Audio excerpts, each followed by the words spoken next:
주시는 하나님의 말씀의 제목은 열조로 돌아가리라, 열조에게로 돌아가리라 라는 제목으로 하나님의 말씀을 전하기를 원합니다. 어제는 민족의 명절 설을 맞이해서 우리가 보냈습니다. 그럴 때마다 안 믿는 식구들에게 있을 때 조상의 묘를 찾아가서 절을 해야 되는지 안 해야 되는지, 돌아가실 때는 더 심각하지 않습니까? 왜 우리는 예수 믿는 사람은 절을 하지 않습니까? 죽은 자에게 굳이 절을 할 이유가 없기 때문에 하지 않고, 잘못하면 우상이 될 수 있기 때문에 하지 않습니다. 그러다 보니까 뭘 어떻게 해야 될지 참 답답할 때가 많습니다. 장례를 치를 때는 더 그렇지 않습니까?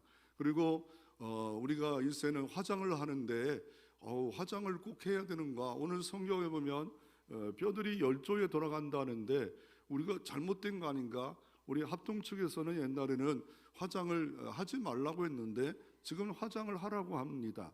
이런 부분 속에서 우리가 조상들을 어떻게 섬겨야 되는가?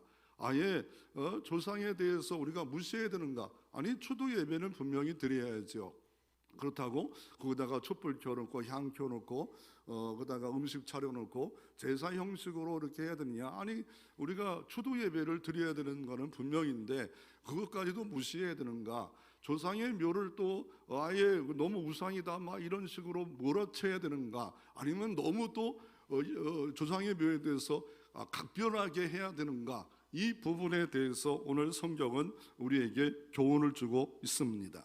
먼저 한 분의 책을 한번 소개하기를 원합니다. 오늘 나오는 책이 뭐냐면 크리스머스 캐럴이라는 책인데, 한국에 알려진 책으로 이름으로는 구두쇠 스크루지 영감이라는 책입니다. 이 영국의 찰스 디킨스의 소설인데 크리스마스를 맞이해서 계속 한 권씩 이렇게 썼는데, 이게 가장 한국에 알려진 크리스마스 캐럴이라는 책 5권 중에 구두쇠 스크루지 영감이라는 책이 알려져 있습니다. 그 이름으로 알려져 있어요. 크리스도 캐럴이라는 책인데 그 내용은 권선진학입니다. 이 스크루지라는 사람이 어마어마한 부자였는데 어떻습니까? 자기만 알고 조카도 돌보지 않고 또 직원들에게 몰인정했는데 어느 날 유령이 그를 데리고 와서 과거를 보여주고 현재를 보여주고 미래를 보여주고 깨어나서 이제 사이에게 베푸는 사람이 되었다는 내용이 스크루지 영감입니다. 이제 사랑을 베푸는 사람이 되었다. 그러면 여기 이거를 진짜로 우리 보면 유령이 과거로 끌고 갈 수 있고 현재를 끌고 갈 수 있고 미래를 끌고 갈 수 있을까? 예, 무당이 귀신 들려가지고 과거와 현재는 어느 정도 50% 60%는 맞출 수도 있습니다. 너무 신통발통하게 8, 90% 맞출 수도 있습니다. 그러나 미래는 하나님의 손에 달려있기에 50% 전후 이렇게 맞출 수 있어요. 그러나 그것도 안 되는 이런 무당도 많이 있지 않아요? 왜? 하나님의 손에 달렸는데 미래를 자기가 맞추는 것처럼 흉내를 낼 수는 있을 줄을 몰라도 하나님이 주관자지 악령이 주관자는 아니라는 것을 우리가 알 필요가 있습니다. 그러면 오늘 열조에 돌아가는 이 조상에 대해서 분명히 대단한 것처럼 말씀하고 있는데 그거를 현재는 어떻게 받아들여서 우리가 조상의 묘를 더 나아가 한국의 전통적으로 내려오는 이 제사, 추도 예배라고도 우리 하는 이런 것들을 어떻게 해야 되는 거에 대해서 우리가 설을 끝나면 혼란기가 좀 생깁니다. 그래서 다시 한번 정리를 좀 해봤으면 좋을 것 같습니다. 첫째로 한번 살펴보기를 원하는 것은 열조에 돌아간 요셉의 무덤과 장소가 통해서 하나님이 주시는 교훈은 뭡니까? 오늘 보면은 요셉의 묘입니다. 요셉이란 사람은 누굽니까? 애굽 땅에서 총리가 된 사람이에요. 집안에 총리가 나왔다. 부러워할 것이 아니겠습니까? 그것도 이방 땅에 총리가 되어서 인정받는 총리가 됐다. 정말 부러워할 사람 아닙니까? 그런데 요셉이 죽게 되었어요. 그럴 때 자기 주변에 있는 같은 동족들에게 내 뼈를 어디다가 묻혀달라고 하냐면 가나안 땅에 가서 묻혀달라고 유언하는 내용이 있었고, 오늘은 성취가 되는 내용이 오늘 본문에 기록되어져 있습니다. 시간 간격으로 보면 360년이 지났어요. 왜 360년이냐? 요셉이 먼저 가나안 땅에 들어갔지 않아요? 17세에 들어가서 그가 30세에 국무총리가 됐고 110세에 죽었어요. 그리고 이 가나안 땅이 야곱의 가족들이 들어가서 400년에 들어왔기 때문에 그 대략 350, 360년 정도 돼요. 이해가 안 되시죠? 이해가 되도록 그냥 넘어갔어요. 왜 저런 얘기하냐? 왜냐면 어느 정도 시간이 흘러 그러면 야 이거 뭐 완전히 흙이 됐겠다. 이거 다 녹아내렸겠다. 아니 100년 지나도 뭐 웬만한 시체는 다 흙으로 됐겠죠. 그런데 흙이 아닐 수 있다는 거 여러분 어떻게 아시는가요? 애굽의 고관 대적의 장례는 피라미드에 이렇게 미아라로 하기 때문에 아닐 수도 있었다는 거 우리가 보지를 못했기 때문에 그 뼈를 다 추려서 아니면 그 흙을 추려서 갔다라고 말할 수 없다는 것을 우리가 알 필요가 있습니다. 그러면 오늘 이 출애굽기 13장 19절에 이 말씀의 성취가 언제 350년 전에 창세기 50장 25절에 요셉이 죽으면서 이렇게 유언합니다. 요셉이 또 이스라엘 자손에게 맹세시켜 이르기를 하나님이 반드시 당신을 돌보시리니 오늘 본문은 하나님이 찾아오시리니 하나님이 구원의 역사를 행하신다는 거예요. 돌봐주신대요. 찾아오신대요. 돌봐주실 날이 있겠다. 그리고 당신들은 여기서 내 해골을 메고 올라가겠다 하라 하였더니 맹세하라. 나를 여다 두지 말라. 아니 그러면 자기 시체 갖고 뼈 갖고 뭘 이렇게 유세를 떠는 건가? 왜 그냥 냅두면 되지? 후손들 지찬게 이렇게 했을까? 그래서 결국은 여호수아 24장 32절에 보면 또 이스라엘 자손이 애굽에 가져온 요셉의 뼈를 세겜에 장사였으니 라고 말합니다. 여기서 장소를 주목할 필요가 있어. 세겜입니다. 세겜. 이스라엘 땅에 강원도만한 땅에 세겜이 있고 그의 아버지 야곱, 그의 할아버지 이삭, 그 증조 할아버지 아브라함은 여기 세겜에 묻힌 게 아니에요. 어디에 묻혔어요? 그걸 모르면 목사한다고요? 그러시겠죠. 헤브론에 묻혔어요. 장소가 달라요. 장소가 달라요. 정확히 여기 여호수아의 이 말씀에 보면 이 땅을 누가 샀냐면 야곱이 100시크타를 주고 샀어요. 그리고 헤브론 누가 돈 주고 샀어요? 아브라함이. 우리가 성경을 보면 아브라함만 땅을 산 줄 알았는데 여호수아에 보면 야곱이 이 땅을 샀대요. 이 땅을 굳이 땅을 사서 등기해 버린 거예요. 등기했다고. 등기. 야곱으로 등기하고 아브라함으로 등기하고 360년 만에 야곱의 후손 요셉이 여기다가 이 뼈들이 누구를 통하여 모세가 출애굽하면서 200만을 데리고 오면서 어떻게 합니까? 출애굽하는 역사가 이루어졌다라고 말하고 있는 겁니다. 장소가 세겜이었더라. 세겜의 의미, 어깨, 아침에 이슬이라 부활 이런 거 다 할 수 있지만 이거 하면 너무 오래 시간이 갑니다. 그래서 이 출애굽 때에 요셉의 뼈가 10조로 돌아갔는데 이스라엘 장례법이 있어요. 이거 장례법 기본적인 건 1차 장례가 있고 2차 장례가 있습니다. 1차 장례는 죽자마자 그날에 장례를 치릅니다. 그때 주도했던 사람들이 누구냐면 남자들이 그래요. 향은 여자들이 하는 거예요. 그래서 역할이 달라요. 피리 부는 사람이 있고 위치도 다르고 이게 다 우리나라와 비슷한 것도 많아요. 아시아권 이렇게 아시아의 문화와 거의 비슷한 문화들이 우리도 있습니다. 그리고 어떻습니까? 이거를 1차로 장례를 치루어서 천연 동굴이나 인조 동굴에다가 집어넣습니다.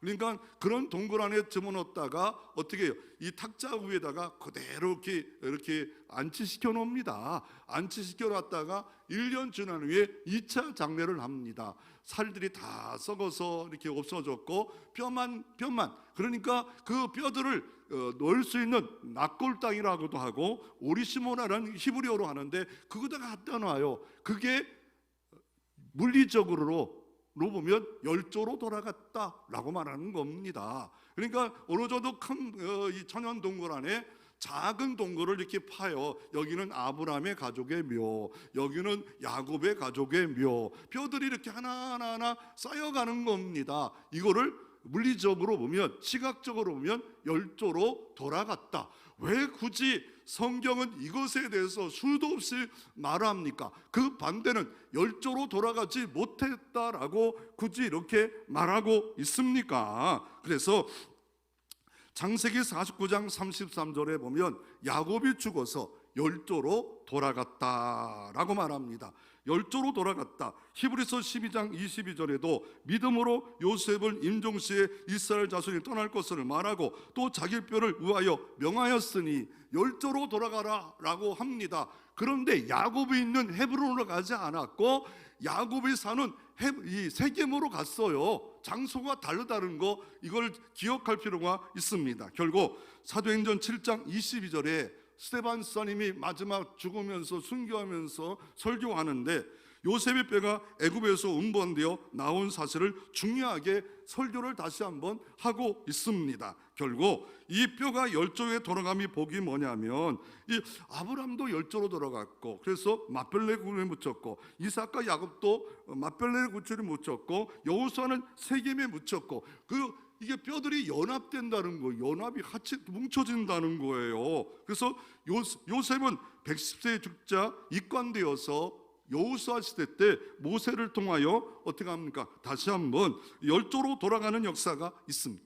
야, 이거 큰일 났구나. 이거 뼈를 태우면 안 되는구나 라고 우리가 이렇게 해석해서 우리 합동적 말씀을 중립시키고 그렇게 하다가 지금은 화장을 인정했어요. 왜 그래? 이거 성경 보니까 무섭잖아요. 유대인들은 이렇게까지 뼈들을 중요시 여기는데 같은 성경을 갖고 있는데 왜 그랬을까라고 생각을 하고 있잖아요. 그래서 여기를 그냥 보면 무서워요. 근데 이거와 똑같은 것 같아요. 유대인들은 유대인의 표시로 난지 8일 만에 할례를 남자들에게 행합니다. 이것이 교회가 생길 때까지도 계속 논쟁이 있어. 그래서 총회에서 할례는 이방인들은 하지 않아도 된다라고 결정해 버렸잖아요. 마음의 할례가 중요하다는 이 하나님 백성의 표시로 할례를 행하다가 이거 안 하면 꼴통, 이 유대인들은 행해야 된다, 유대 기독교인도 행해야 된다, 이거 논쟁해서 하지 않아도 된다라는 것처럼 이 뼈들이 이렇게 돌아가지 않아도 여기에 의미가 있다는 거예요. 뭔가 우리에게 교훈은 있는데 그 뼈 자체가 뭐 그냥 화장하자 하면 큰일 난다, 이거는 복을 받지 못한 사람들의 모습이다, 저 자식들이 무례한이다 라고 말을 하면 안 된다는 거예요. 결국 열조에 돌아가지 못한 사람의 대표적인 사람이 누굽니까? 우시야, 교만을 떠난 우시야. 더 나아가 사울왕도 교만을 떨다가 결국 열조에 돌아가지 못했습니다. 그에 이런 질문도 할 수 있을 것 같아요. 아니, 예수님이 부활을 안 싣고 첫날에 왜 여인들이 먼저 가서 남자들 베드로 뭐 이런 사람들은 우리가 그냥 성경을 보면 뭡니까? 여인들이 들어가기 때문에 여인들이 믿음이 좋다. 예, 긍정적으로 보면 맞아요. 그러나 문화적으로 보면 예수님이 돌아가신 지가 오후 3시예요. 그 다음에 안식일이라 6시부터 안식일이니까 3시간 안에 시체 내리고 그걸 갖다가 아리마다 요새까지 안치시켜가지고 그러려면 가장 중요한 향유가 있어요. 왜냐하면 이 무덤에 들어가도, 왜냐하면 냄새가 엄청나요. 그래가지고 이 향유를 집어넣어서 약간 중화하고, 그리고 새무덤에는 히치를 해요. 여긴 새무덤이다, 히치를 하는 이런 것들이 절차를 못 밟았기에, 그래도 우리 예수님이 이렇게 돌아가셨는데 아무리 로마 군인이 있고 자기가 그 무덤에 가면 예수당이라고 손해가 있을지라도 여인들이, 장례를 담당한 여인들이 감당했다는 것도 문화적으로 보면 일리가 있는 말이에요. 뭐 믿음이 있어서 그 말도 틀린 말이 아닌데, 주로 향로 놓는 것들은 여자들이 했습니다. 그리고 우리는 보통 장례를 3일을 하는데 이스라엘은 하루 만에 장례를 다 치러요. 왜요? 신명기서 21장 21절 23절에 보면 이 뼈에 그 골수가 나와서 땅을 부정하게 만들기 때문에 하루 만에 하라. 그러나 전염병적으로 봐도 하루 만에 하는 것이 좋았기에 하나님이 그렇게 하루 만에 모든 장례를 치러라 라고 했지 않겠습니까? 그러면 결론적으로 뭐예요? 열조로 돌아갔다. 물리적으로는 뼈들이 이렇게 가족묘로 됐고, 더 나아가 이거는 우리에게 은혜로 하나님이 주시는 것이 뭐냐면 부활의 그 소망을 가지고 살아가라. 뼈가 부활하는 건 아니지요. 그럼에도 불구하고 열조로 돌아갔다. 이 모든 사람들은 부활의 은총을 입을 사람이었다. 열조로 돌아가지 못했다. 부활의 은총을 받지 못하는 사람이다. 이런 것들을 우리에게 시사하는 내용으로서 주님이 우리에게 보여주는 역사가 있다고 우리에게 말씀하고 계십니다. 그리고 성경의 죽음에 대해서 네 가지 죽음을 말합니다. 이 죽는 거는 인간의 다 보편적인 거 아니에요? 보편적인 겁니다. 생로병사는 누구든지 이거는 뛰어넘을 수가 없습니다. 철학자 소크라테스가 3단 논법으로 이런 말을 했잖아요. 모든 사람은 죽는다. 소크라테스도 사람이다. 그러므로 소크라테스도 죽는다. 그러니까 한 번 죽는 것은 모든 것이 정하신 이후에 심판이 있는데 어떤 죽음이 있어요? 물리적, 육체적 죽음이 있어요. 영적 죽음이 있어요. 예수 떠난 사람은 모든 사람이 죽음이 있어요. 더 나아가 영원한 죽음이 있어요. 영원한 죽음 뭐예요? 이건 둘째 사망이라고 요한계시록에 있잖아.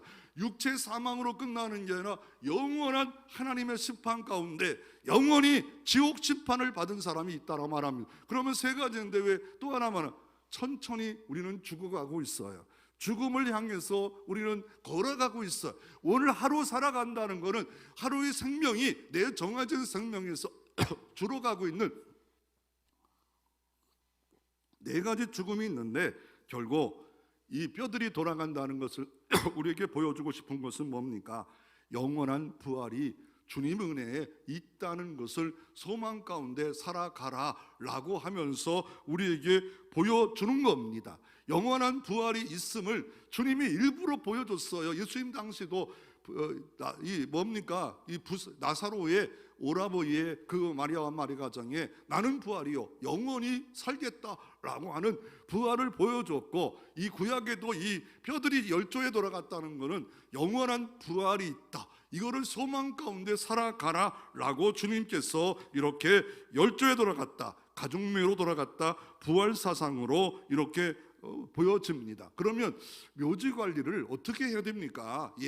묘지 관리를 잘 하셔야 됩니다. 그러나 너무 심해가지고 그 뼈들을 베드로 뼈를 너무 섬기는 이렇게 기독교 안에 교단이 있습니다. 이거는 유물 숭배로서 하나님은 십계명에 그런 거 하지 말라고 말하고 있어요. 그러므로 유물 숭배는 할 필요가 없지만, 그러나 묘지 관리든지 안 되면은요 제일 좋은 게 이거더라고요. 수목장이 참 좋은 것 같아요. 그렇게 뼈를 다 태워가지고 다시 흙으로 아예 돌아가면 자식들이 찾아와서 인사 못하겠지만, 그러나 세월이 흘러가면 거의 못할 경우가 많이, 낙골당에 가도 돈 내는 것 때문에 그것 때문에 짜증날 어차피 부활 입을 백성 그냥 잊지만 말고 그래도 기억하고 살았으면 좋겠다라고 한다면 낙골당에 모시고, 그렇지 않으면 그냥 흙으로 자연히 흙으로 갈 수 있도록 만들어지는 게 기독교인으로서 참 좋다라고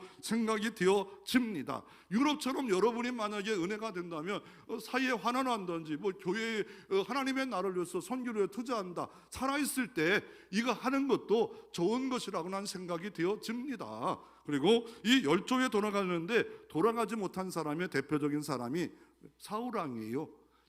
이스라엘의 초대 왕 사울왕은 화장을 했어요. 화장을 했는데 사무엘상에는 화장을 했다고 기록하는데 왕들을 기록하는 열대상에는 일부러 뺐어요. 화장했다는 말을 빼버려요. 왜냐하면 이거는 정말 복이 없다는 것처럼 보여지기 때문에 이렇게 했는데, 사울왕은 자기보다 선배, 기름 부은 종, 하나님이 선택해요 세운 종, 하나님이 임명한 왕을 어떻게 해요? 그 사울왕과 요나단을 덕 있게 묘실을 만들어줘요.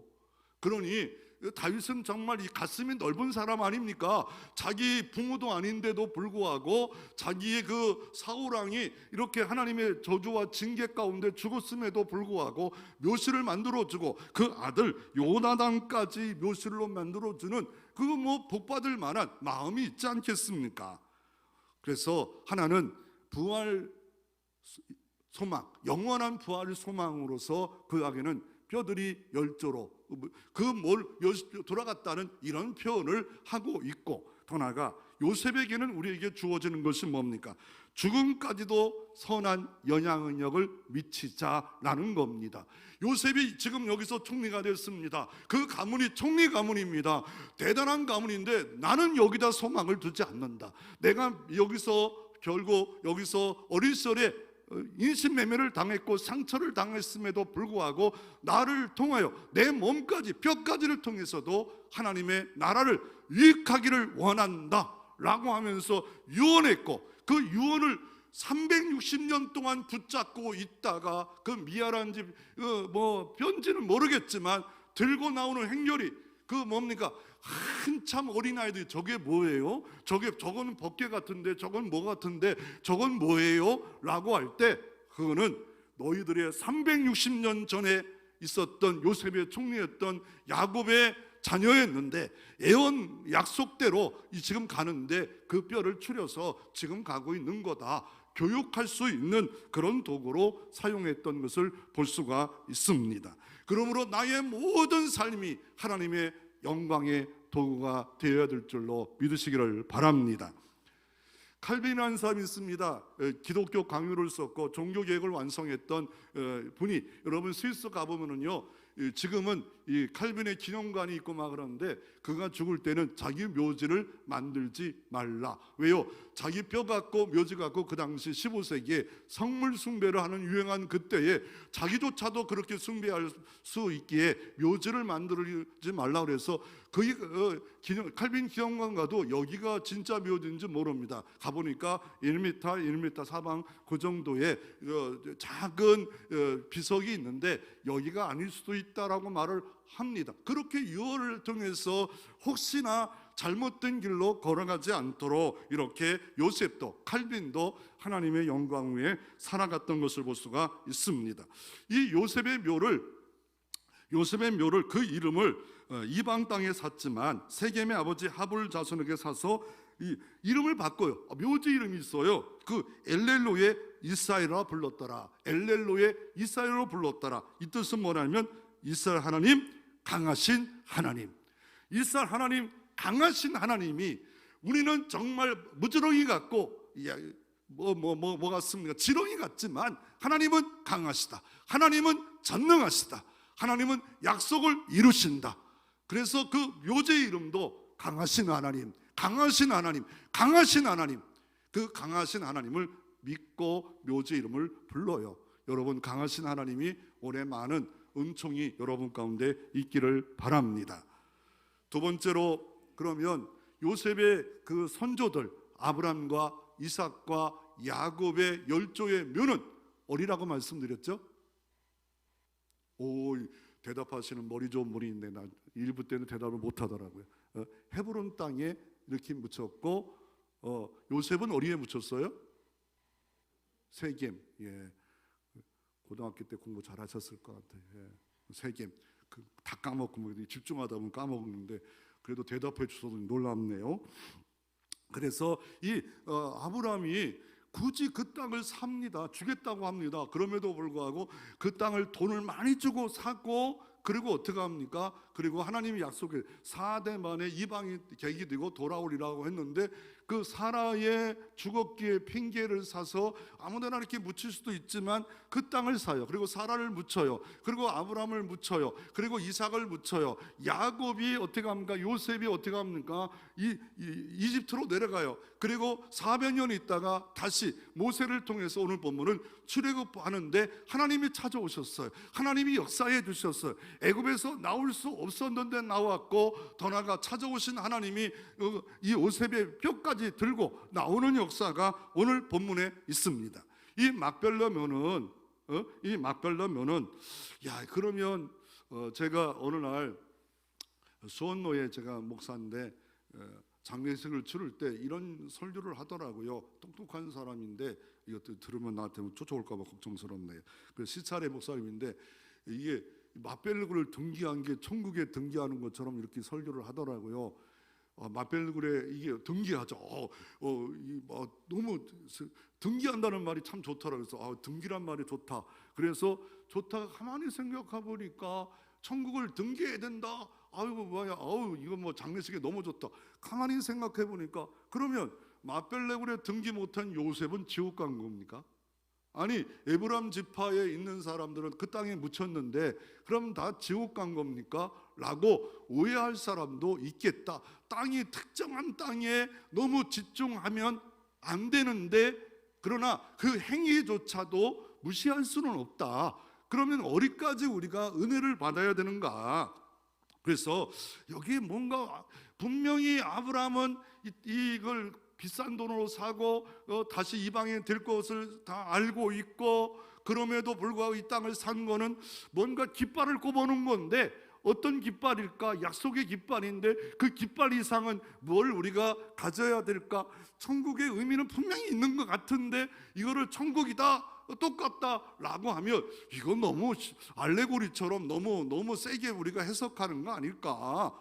그러면 무슨 의미가 있을까? 저는 이스라엘을 4번을 갔다 왔어요. 뭐 이동원 목사님은 20번을 갔다 왔다 그러고요. 나 4번 명함내. 거기 우리 수원로에 4번 간 목사님들이 몇 명이 있어요. 많지는 않아요. 근데 시간만 되고 돈이 되면 또 한번 많이 가보고 싶어요. 근데 저는 혼자 공부해 유튜브를 통해서도 엄청나게 공부할 게 너무 많아요. 이게 막벨라 묘입니다. 지금도 있어요. 아브라함, 이삭, 야곱, 누가 묻혀 있죠? 사라까지 묻혀 있어요. 사라까지 묻혀. 그런데 반을 딱 나눠 가지고 요 반은 누가 지키고 있냐면 유대인 지키고 이 반은 팔레스타인 지켜 가지고 있어서 요 반대편으로 갈 사람이 우리가 유대인으로 가면 큰일 나면 이방인은 못 들어가요. 그런 이방인들을 팔레스타인 지키는 곳에 기분 좋을 때 들어가고 늘 여기에 싸움과 분쟁이 있어서 가이드들이 여기는 안 가요. 이 헤브론 마벨라 이 땅은 웬만하면 들어가자. 저는 못 갔어요. 그런데 특별한 사람은 선교사를 통해서 자가용 갖고 미리 연락하고 뭐 선물도 주고 그래서 보고 온 사람도 있긴 있더라고요. 이거 기분 좋을 때 평화로울 때 여기 가는데 지금도 이렇게 서로가 총을 들고 지키고 있는 장소가 여기입니다. 여기만 있는 게 아니죠. 이스라엘 예루살렘에는 딱 4지역으로 나눠가지고 아누미안 지역, 여기는 천주교 지역, 여기는 유대교 지역, 뭐 기독교 지역 이렇게 나눠져 있잖아요. 그 예루살렘 바로 앞에 땅은 정말 세계에서 가장 비싼 땅이고 돈 주고도 못 사는 땅이 예루살렘 앞에 있는 그 예수님이 십자가 지는 골고다 언덕길을 4지역으로 딱 나눠서 이거 건드리면 큰일 납니다. 침범해도 큰일 납니다. 그럼 이런 땅들, 이 묘들 땅들 그러면 우리가 이거를 좀 더 우리가 알기 원해서 야곱이 이집트에서 죽었어요. 그런데 야곱의 그 총리 집안의 그 아버지가 죽었으니 그것도 얼마나 좋겠어요. 그런데 야곱을 고관 대자, 귀족처럼 대우합니다. 어떻게 합니까? 창세기 말씀에 날짜를 딱 기록했어요. 야곱의 시신을 40일 동안 향유를 처리했대요. 40일 동안 향유를 집어넣고 미라처럼 만들었다는 거예요. 70일을 애국했대요. 그러니까 이거는 뭐 귀족처럼 막 그냥 왕족처럼 대우해 준 거예요. 그리고 이 행렬을 가지고 이집트에서 이 야곱의 시체를 들고 어디까지 와요? 가나안 땅 와서 누구한테 아브라함이 이삭이 묻힌 이 장소에 헤브론 땅까지 산 위에까지 올라가서 안치시켜요. 아니 야곱은 무슨 뭐 쇼를 하는 거냐? 우리 집안이 이런 집안인가? 왜요? 이런 생각이 들어요. 자손들에게도 우리가 가야 될 본향은 가나안 땅이다. 애굽에서 부귀공명 장수를 누리고 있을지라도 우리의 영원한 본향은 영생 부활이 있다. 이거를 보여주는 그 사건이 야곱의 장래 행렬입니다. 가나안 땅, 천국은 아니지만 천국 가는 여행 연습으로서 우리도 이렇게 언젠가는 우리가 떠나갈 날이 있다는 것을 야곱도 요셉도 우리에게 보여주고 있습니다. 그러면 이 마벨라 땅을 어떻게 봐야 됩니까? 이 마벨라 땅은 뭐 400세겔 엄청난 돈이에요. 그 당시에 엄청난 돈으로 샀어요. 그리고 이 성전 땅도 샀잖아요. 이 우리 소유도 안 하는 이 분명한 그 약속의 깃발을 맞아요. 이 약속의 깃발, 그 약속의 깃발인데 그 이상을 볼까? 그 이상을 보지 않을까? 그리고 뭐 여러 가지 질문을 할 수 있습니다. 그러나 이거를 정리하면 이겁니다. 마벨라는 한 자녀로 성취하지 않았어요. 아브라함의 약속을 이삭을 통해서 중대하게 믿음의 모든 반열에 있는 사람들이 바로 아브라함을 통하여 이삭 한 사람을 통해서 이루어졌지 않아요? 그리고 그 땅은, 마벨라 땅은 약속의 땅의 하나 상징적인 그런 모습이다. 그 땅 하나가 또 세겜 땅도 약속의 땅의 하나의 상징이다 라고 볼 수 있는 겁니다. 그러므로 어떻습니까? 우리는 이 약속의 땅을 향하여, 영원한 부활을 향하여 내 안에 하나님 나라가 이루어졌고 아직 오진 하나님 나라를 향해서 달려가는 하나님의 소망의 백성으로 영생 부활을 가지고 살라라고 이렇게 주님께서 우리에게 말씀하고 계십니다. 그러면 뼈만 얘기하고 뭐 이런 얘기만 하냐? 마지막으로 이 모든 것을 통해서 열조로 돌아간다는 것을 통해서 주시는 하나님의 교훈은 산자의 하나님 대 묘실 자체가 중요한가? 산자의 하나님이 중요한, 묘실 자체도 아예 중요하지 않다고 분명히 말씀드렸어요. 뭐 묘실을 만들든지 아니면 낙골당을 만들든지 그냥 흙으로 돌아가게 하든지 그런 여러분 선택을 하는데, 그러나 관리하겠다, 그것도 나쁘지 않지만, 그러나 중요한 건 뭐냐면 산자의 하나님, 산자의 하나님을 우리가 교훈을 얻을 필요가 있습니다. 어느 날 사두개파가 예수님께 왔습니다.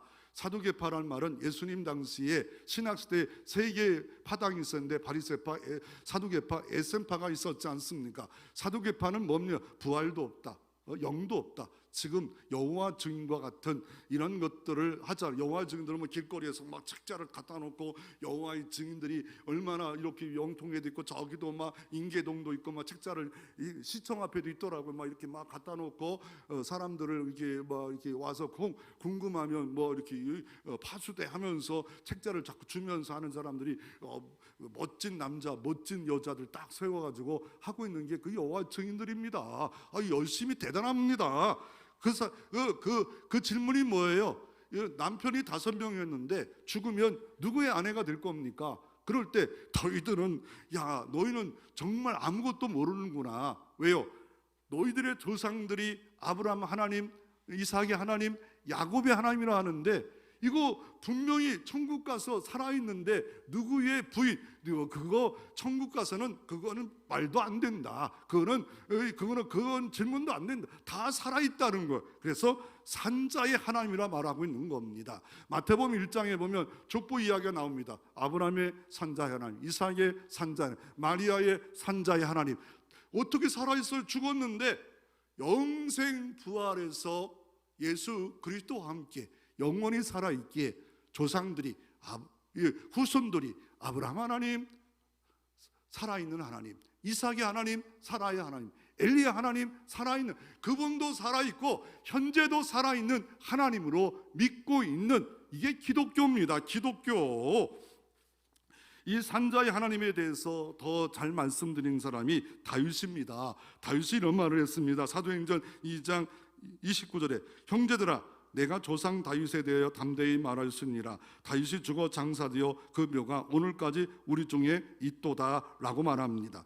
다윗이 죽어 묘실이 우리 중에 있도돼요. 그런데 사도행전 2장 30절에 그는 선자 하나님 이미 맹세하사 그 자손 중에 한 사람이 그 위에 앉게 하리라 하심을 안고, 이후에 한 선지자가 등장하는데 모세 같은 선지자가 온다는데 왔단 말입니다. 그 자손 중에 한 사람이 그 위에 앉게 하리라 하심을 알고 주님을 들 것을 알고 미리 본 거로 그리스도의 부활을 말하되 그가 음부의 버림이 되지 않고 그의 육심이 썩임을 당하지 않게 되리라 하였다라고 다윗이 이렇게 말씀했다라고 말하고 있습니다. 다윗도 오실 예수님을 주라고 했고 그분을 통해서 그리스도의 부활을 말하되 음부의 버림을 당하지 않겠다고 이렇게 말씀했다고 말하고 있습니다. 구약에도 그러면요, 이 부활 사상이 있나요? 예, 이사야 26장 19절에도 이렇게 말합니다. 주의 죽은 자들은 살아나고 그들의 시체는 일어나리이다. 티끌에 누운 자들로 너희 깨어 노래하라. 주의 이슬은 빛날 이슬이니 땅에 죽은 자들이 내어 놓으리라. 땅에 죽은 자를 내어 놓는데요, 그런 날이 분명히 있음을 다윗도 알고 있었다. 그리고 자기보다 1000년 이후에 오실 메시아를 주님으로 섬겼다. 그냥 까마득한 후손인데 까마득한 그분을 통하여 음보의 버림이 되지 않고 영원히 지옥 둘째 사망에 버리지 않고 육신의 썩임을 당하지 않는데, 우리가 육신은 썩임을 당하는데 영생 다시 부활한 영원한 영체로 하나님께 살아갈 것을 다윗도 알았다고 사도행전 2장 32절에 이렇게 말씀하고 있습니다. 우리가 믿고 있는 하나님은 어떤 하나님입니까? 산자의 하나님이십니다. 그래서 베드로가 이렇게 말합니다. 예수님이 너는 주님을 뭐라고 생각하느냐? 주는 그리스도시요 살아계신 하나님의 아들입니다. 오늘도 살아계신 하나님이 역사할 수 있는 겁니다. 이 땅에 고난이 옵니다. 고난은 바다와 같습니다. 이런 고난이 올지라도 주님이 여전히 우리를 도와주시는 분으로 역사해 주십니다. 그래서 욥은 이렇게 말합니다. 내가 가는 길은 그가 하시나니 나를 단련하신 후에 내가 정금같이 나아가리라 라고 주님께서 우리에게 말씀하고 계십니다. 어떤 설을 맞이해서 어떤 그 사기꾼이 설을 맞아서 자식이 집에 가지 않았는데 전화가 왔어요. 며느리에게 전화가 왔어요. 어떻게 전화가 왔냐면 네 시어머니 납치했으니까 돈 좀 보내라. 그랬더니 며느리가 안 보내겠습니다. 그런데 다시 전화 왔어요. 그러면 납치했던 거 다시 풀어서 집으로 보낼 테니까 그렇게 하세요. 그랬더니 계좌번호 좀 불러주세요. 아시는 분만 아시는, 뭐 이런 얘기 많이 하면 목사가 싱겁다고 했기 때문에 더 이상 할 수가 없고요. 왜요? 시어머니가 다시 풀려서 나온다니까 돈 계좌번호 불러달라는 거예요. 여러분, 이 땅에 살 동안 우리는 하나님만이 우리가 영원히 믿고 의지할 것이지 다른 건 없습니다. 그래서 결국은 이 아브라함 하나님, 아브라함이 죽었는데 아브라함 하나님이요, 이삭이 죽었는데 이삭이 하나님이요, 바로 오늘도 역사하시는 하나님, 오늘도 욥을 도와주시는 하나님. 그래서 사두개는 부활을 믿지 않았지만 나사로의 부활을 통해서 예수님이 영생 부활을 말하고 있습니다. 다른 종교에서는 뭡니까? 염라대왕이 그 영혼이 어디 갔느냐, 뼈가 어디 갔냐, 이런 것들에 그 염라대왕이 찾고 있자. 우리는 그 죽은 것에 관심은 아예 안 가지면 안 돼요. 부모를 공경할 때 그 묘실도 그것도 다 관리를 해야지요.